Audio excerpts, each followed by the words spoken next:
সোনার দাম শুনলে বেশিরভাগ মানুষের কপালে চিন্তার ভাঁজ পড়তে দেখা যায়। সোনার গয়না বানাতে গেলেও ভেবে চিন্তে সেই সিদ্ধান্ত নিতে হয়। দুর্মূল্যের এই বাজারে মধ্যবিত্ত যখন সোনা দিয়ে গয়না বানানোর কথা ভাবতেই ভয় পাচ্ছে, তখন সমাজ মাধ্যমের পাতায় ছড়িয়ে পড়ছে সোনা দিয়ে বাঁধানো দাঁতের একটি ভিডিও। স্বর্ণখচিত সেই দাঁতের ওপর আবার খোদাই করে নিজের নামও লিখেছেন মালিক। সম্প্রতি এই রকমই একটি ভিডিও সমাজ মাধ্যম জুড়ে ভাইরাল হয়েছে। ভাইরাল সেই ভিডিওয় দেখা গিয়েছে রাজন নামের তরুণ দন্ত চিকিৎসালয়ের ভেতরে চেয়ারে বসে রয়েছে, কিন্তু তিনি আর 5 জন সাধারণ মানুষের মতো দাঁতের চিকিৎসা করাতে সেখানে যাননি।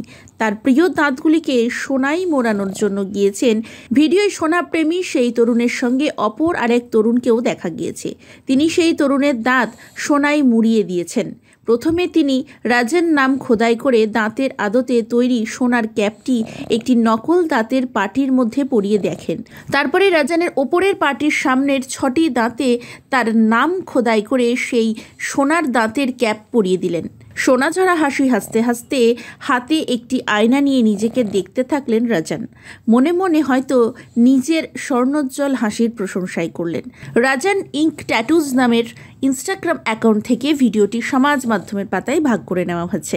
ভিডিওটি ভাইরাল হতেই প্রচুর শেয়ার হয়েছে। সমাজ মাধ্যম জুড়ে হৈ হৈ রব উঠেছে রাজনের সোনার দাঁতের ঝলকে। একজন নেটাগরিক সেই পোস্টে কমেন্ট করেছেন, কেউ নাম জিজ্ঞাসা করলে তাকে নিজের দাঁত দেখিয়ে দিও। অন্য একজন বলেছেন, তুমি মরে যাওয়ার পর মানুষ সবার প্রথমে তোমার দাঁত খুলে নেবে।